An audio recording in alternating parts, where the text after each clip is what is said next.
বছরের এই সময়টাতে দক্ষিণ এশিয়া বরাবরই ঘূর্ণিঝড় প্রবণ এলাকা হিসেবে পরিচিত। তবে জলবায়ু পরিবর্তনের ফলে এগুলো তীব্রতা ও গতিপথ এখন আরও অনিশ্চিত ও ভয়াবহ হয়ে উঠেছে।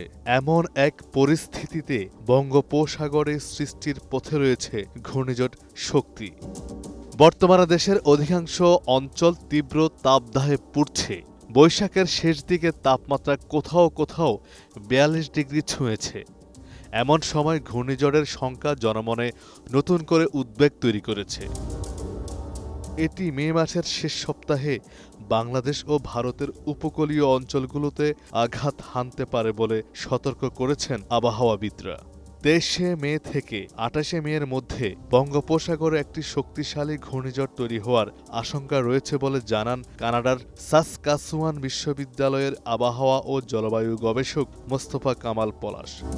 রোববার ১১ মে সামাজিক যোগাযোগ মাধ্যমে দেওয়া এক পোস্টে এমনটাই জানান। সম্ভাব্য ঘূর্ণিঝড়টির নাম হবে শক্তি, যা শ্রীলঙ্কা কর্তৃক প্রস্তাবিত। তিনি আরও জানান, ২৪ থেকে ২৬শে মে এর মধ্যে এটি ভারতের ওড়িশা উপকূল থেকে শুরু করে বাংলাদেশের চট্টগ্রাম উপকূল পর্যন্ত যে কোনো স্থানে স্থলভাগে আঘাত হানতে পারে।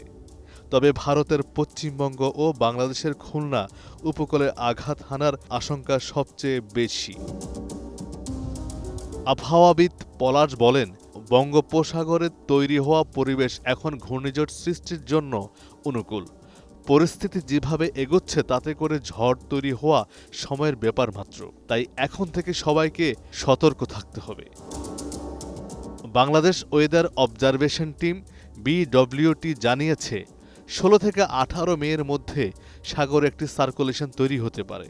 সেটি পরে লঘুচাপ, নিম্নচাপ ও গভীর নিম্নচাপে পরিণত হয়ে শক্তিশালী ঘূর্ণিঝড়ে রূপ নিতে পারে।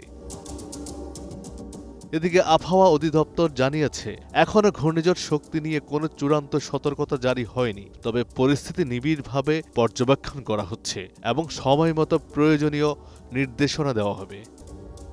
বিশেষজ্ঞরা বলছেন, উপকূলীয় অঞ্চলের বাসিন্দাদের এখন থেকেই সতর্ক থাকতে হবে।